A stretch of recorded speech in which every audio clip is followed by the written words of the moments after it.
Hello সবাইকে, welcome to my channel. তোমরা সবাই কেমন আছো অবশ্যই জানিও। আজকে হচ্ছে নিয়ম মতন প্রতিপদ, মানে মহালয়ার একদিন পরের দিন আজকে। তো যদিও এটাকে সেভাবে কেউ ধরে না, স্টিল আমি যেহেতু ভিডিও বানাচ্ছি এই কদিনে, সেই হিসেবে আমি তোমাদের বললাম পুজোর অনেক অনেক শুভেচ্ছা সকলকে। কিন্তু আজকে দিনটা খুবই বাজেভাবে শুরু হয়েছে। এখন বাজে 11:30 সকাল। আমি উঠেছি 8:30তেই। আজকে দিনটা খুবই স্ট্রাগল দিয়ে শুরু হয়েছে। আজকে সকাল 5টার সময় আমার ঘুম ভেঙে গেছে, বাড়িতে জল ঢুকে গেছে, প্রচণ্ড বৃষ্টি হয়েছে, প্রচণ্ড। তোমরা যারা ব্লগটা দেখছো বা পরে যখন দেখবে তারা অবশ্যই আমায় কমেন্ট বক্সে জানিয়ে তোমাদের এরিয়াতে কেমন জল জমেছিল এই দিনটায়। আজকে যত সম্ভব 23শে সেপ্টেম্বর। তো এই দিনটা আমার মনে হয় সবারই মনে থাকবে, কলকাতাবাসীদের স্পেশালি, কারণ এই জায়গাটায় এই দিনটায় প্রত্যেকটা জায়গায় কলকাতা বৃষ্টি হয়েছে। আর তোমরা জানো আমি বেহালায় থাকি, তো বেহালাতেও প্রায় 215 মতন বৃষ্টি হয়েছে। প্রচণ্ড বৃষ্টি হয়েছে কাল সারা রাত, বাড়িতে জল ঢুকে গেছিলো। সকালে গিয়ে ছই ছই করছিলাম আমরা।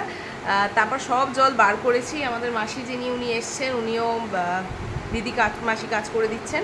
আর আমারও অনেক হেল্প হয়েছে এই বৃষ্টির মধ্যে, উনি এসছেন বলে। তো সব মিলিয়ে পুজোর দিনে, মানে পুজোর শুরুতে এরকম একটা বৃষ্টি, মানে এটা সত্যি খুব দুঃখের। অনেকের অনেক ক্ষতি হচ্ছে, ফেসবুকে দেখলাম।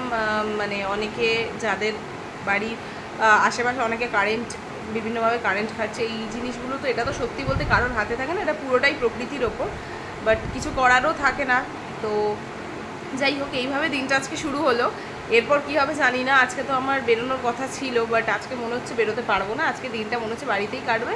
বিকেলে যদি সম্ভব হয় আমি সৌম্যদীপকে পড়াতে যাব। সৌম্যদীপকে তোমরা হয়তো চেনো, আমি জানি না বৃষ্টি হলে আমি হয়তো যেতে পারবো না, বাট খুব ইচ্ছা আছে আজকে যাওয়ার। কারণ পুজোর আগে আমার মনে হয় না আমি আর ওকে পড়াতে যেতে পারবো যদি আজকে না যাই।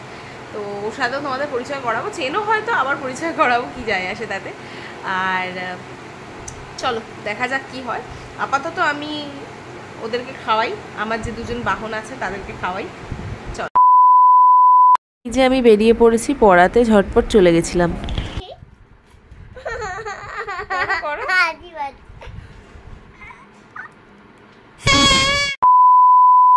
হচ্ছে সন্ধেবেলা পড়ানোর পরে আকাশের এবং রাস্তার পরিস্থিতি, মানে দেখেই বুঝতে পারছো কীরকম রাস্তার অবস্থা ছিল আমাদের এদিকে।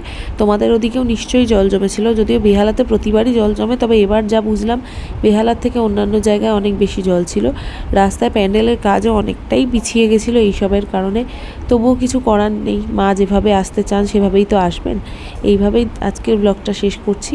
দেখা হচ্ছে নেক্সট ব্লগে। ততদিন তোমরা ভালো থেকো, সাবধানে থেকো। আর বৃষ্টি হলেও নিজেদেরকে একদম সাবধানে রেখো যাতে ঠান্ডা না লেগে যায় আমার মতন। আমি গলা বসা নিয়ে ব্লগ এডিট করছি।